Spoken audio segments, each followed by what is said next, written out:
Hey guys, it's Maxie here, and welcome to another edition of the Young Team, the last video of 2025 as we head into the new year in FM. And as you can see, that league championship, we will be heading into 2026, top of the table regardless.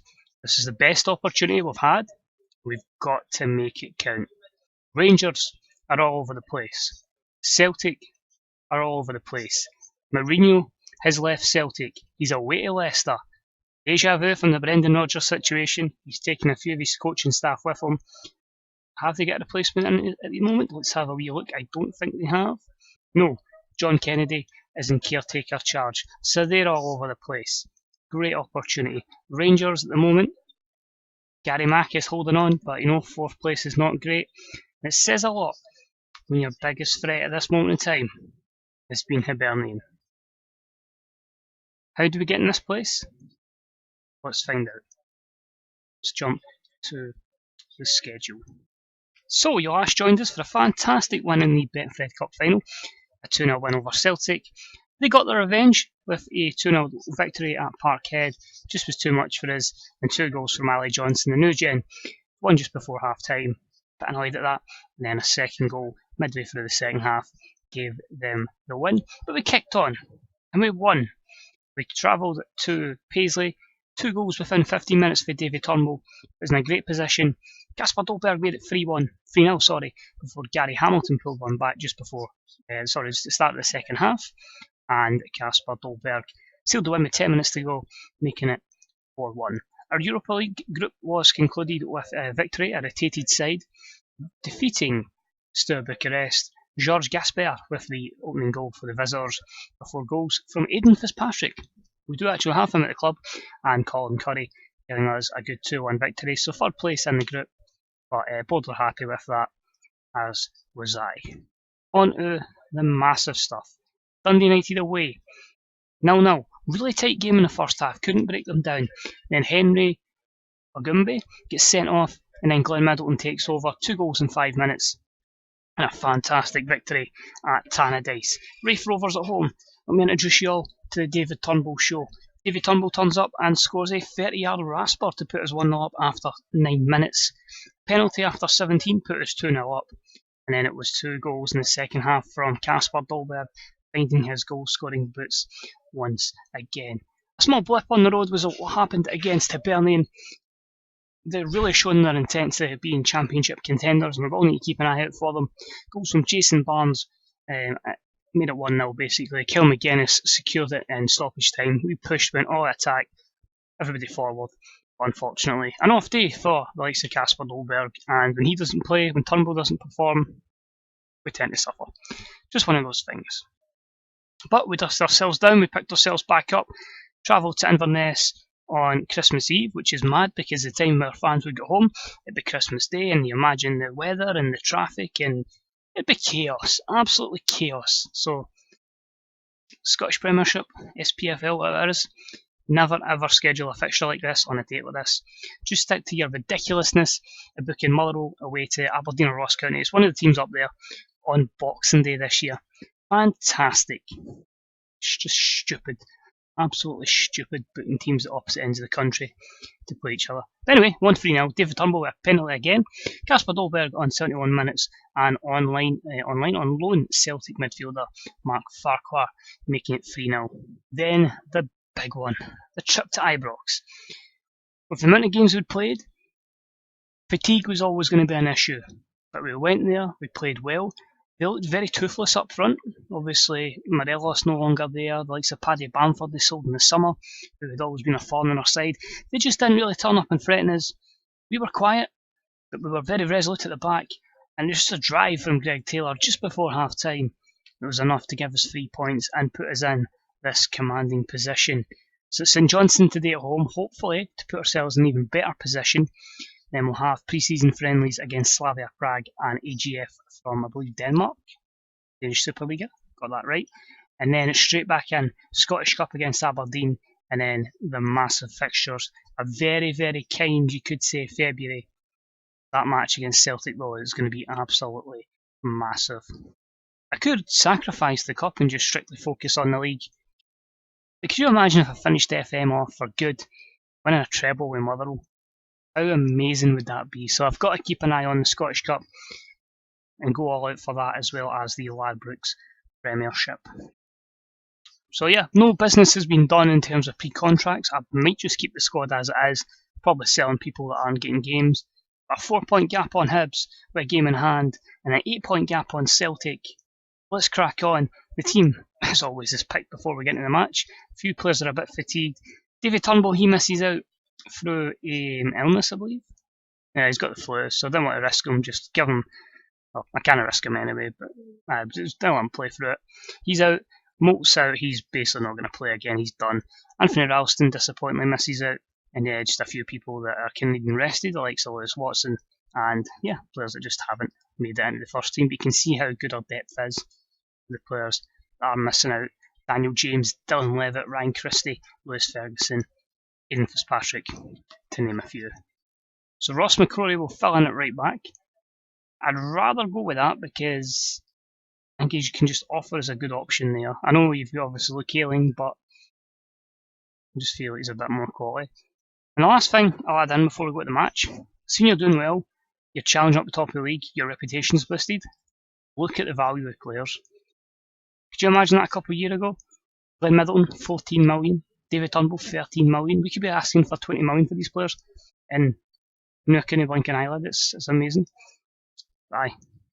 Enough rambling. St Johnstone, Callum Davidson, let's go. So they'll be interesting. Middle of the table, 9 wins, 2 draws, 9 defeats, 0 goal difference. Pretty average season, you could say, just as average as you can get. Decent lineup, like Liam Kelly, Craig Halkett and Joe Shaughnessy's actually stayed there in game, still there. Daniel Furlong, Jay Wright, and this Simon Lapsby in the left-hand side is it's an interesting one. We've been targeting him. We tried to sign him, couldn't get a deal done. He's someone who could certainly cause us problems. And it's also interesting, as in 15 minutes, Motherwell actually kick off against St Johnstone. So hopefully a win here, and hopefully a victory up at Perth. It's one stadium out of the very few in the top flight that I've never been to. Done all the league grounds when it was still a concession, so it was cheaper. St Johnstone were at that time in the second tier, so McDermott Park was one of the few grounds I've not been to in the top flight. Others would be Dingwall, I believe, and that's just it. I think I've been everywhere else. Yeah, just thought I'd randomly share that. But now because of anytime I go away games, we tend to either be on hidings or the worst possible cup upsets ever. I tend to avoid them. As Ross McCrory justifies his selection with a screamer there, assisted by Greg Taylor. Inverted wing backs, still very much OP.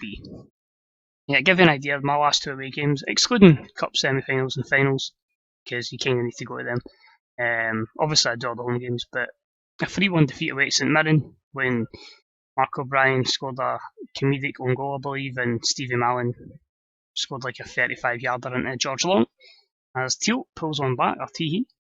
And the time before that was a 1-0 defeat at Hamilton against Albion Rovers in the Scottish Cup. So enough said about that, the better. But yeah, because it's obviously you play each team mostly 4 times a season, and it's the same teams nearly every year bar one, so yeah. Bit too repetitive, and why are we allowing rebounds and we're actually down to St Johnstone? Peter Guargas with a goal there.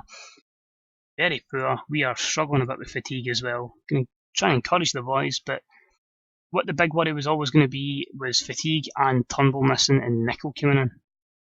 Because, Turnbull's been the man that's probably dragged us out everywhere. Sees well Hibs aren't playing, so they can't. We're going to lose that game advantage. Dolberg's been playing poor, so he'll be sacrificed for Eamon Brophy, who's going to get a chance. And it's just so I can bring on a Decio. Brophy will give us another option. In fact, I'm going to go really risky here. Nah. Well, I was going to go 2 up, but I'm actually going to try and put Finn in there as an advanced playmaker. Play him there off support, actually. So I do need to, give Farquhar a bit of help. Try that.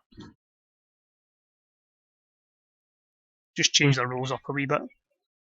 So the idea is the same, but maybe Finn's a bit more adventurous, and it allows with Farquhar being a roaming playmaker means you can get it for various roles. My teams just tend to have as many playmakers in as possible and as many ballers as we can. Oh, it was dodgy for Furlong, putting Kelly under it against it. Here's Farquhar, Middleton. McCrory's got space again. It's opened up, and Mark Farquhar blasts it into the back of the net. Absolute brilliance, says the commentary down the bottom. But that's good. Bale scores for Celtic. They take lead against Aberdeen. So that's how vital a goal that was. If we can go again, we can put the gap back to 8 points. But here's Murray. Finn. Kembe. We can spread it to McCrory. There's a gap in there. He could have put a ball, and Valentine interrupts the ball there, or intercepts even. Lapsley back to Valentine. We've won it back. Farquhar. Profi. Oh, that was a shocking challenge. A well won, apparently. Farquhar. McCrory's made the run. Oh. Nobody seems to track the inverted wingbacks, and they get in such good positions. McCrory. Porteous. Oh, it's not quite the person you want in that kind of position. We'll make our final change. It is going to be a rare appearance for Spano. Pere Giuseppe. I didn't want to say it, but I kind of have to. Yeah. Just going to try and encourage them. A few of them are going to be a bit nervous, but hopefully we can motivate them. Fatigue is done, they really need this break. We can push on. Celtic go 2-0 up for Bale. We are now very attacking, push forward. We never usually go like this, but hopefully can the FM gods give us a last bit of luck. McCrory, Cadden, Farquhar. It's not going to be, and it's 2 drop points. It stems on from what I said in a previous video, where we're top, we're doing well, but we could still be doing better. It's another drop, 2 points, and that could have put us in a great position.